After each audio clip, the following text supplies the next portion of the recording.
At one time, most of my friends could hear the bell. But as years passed, it fell silent for all of them. Even Sarah found one Christmas that she could no longer hear its sweet sound.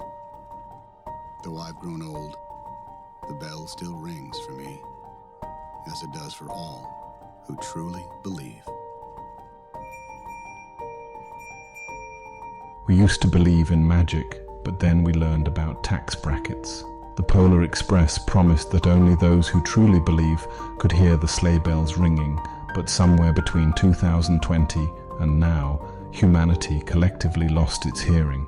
Not because we stopped believing in Christmas specifically, but because we stopped believing in anything that wasn't actively trying to sell us something or gaslight us about the economy.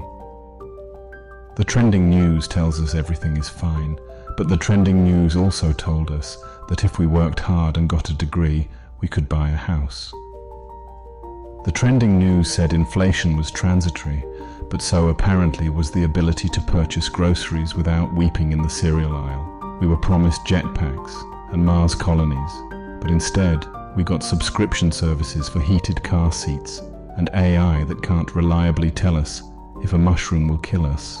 The future was supposed to be chrome and hopeful, but it's actually beige and tired. The internet was meant to connect us, but it connected us to everything we never wanted to know about each other. We learned that half the population believes things that make the other half question whether we've been living on the same planet.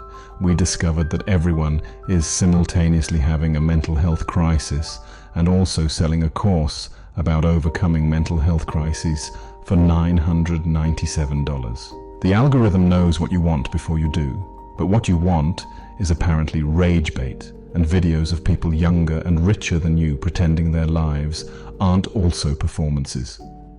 Therefore, the bell stopped ringing. Or perhaps we just can't hear it anymore over the constant notification sounds and the ambient hum of existential dread that's become the background music of modern life. Santa's workshop is now an Amazon fulfillment center, and the elves have repetitive strain injuries.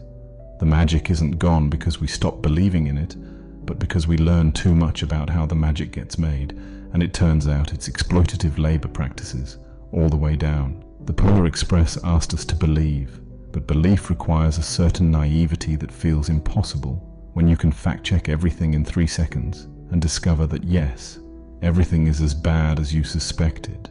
And also there are 17 new things to be worried about that you hadn't even considered. The hot chocolate they served on that train was probably full of microplastics anyway.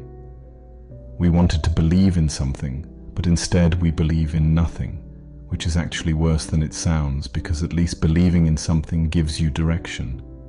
Now we just scroll until our thumbs hurt and occasionally remember that we used to have dreams that weren't anxiety dreams about showing up to work naked or missing a deadline for a project we forgot existed. The bell is still ringing somewhere, probably. We just can't hear it over the sound of everything collapsing in slow motion while someone monetizes the collapse.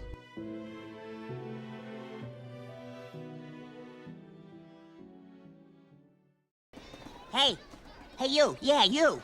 Do you know what kind of train this is? Huh? Train. Do you know what kind of train this is? Well, do ya? Of course. It's a magic school bus! Actually, it's a Baldwin 284 S3 class Berkshire type steam locomotive.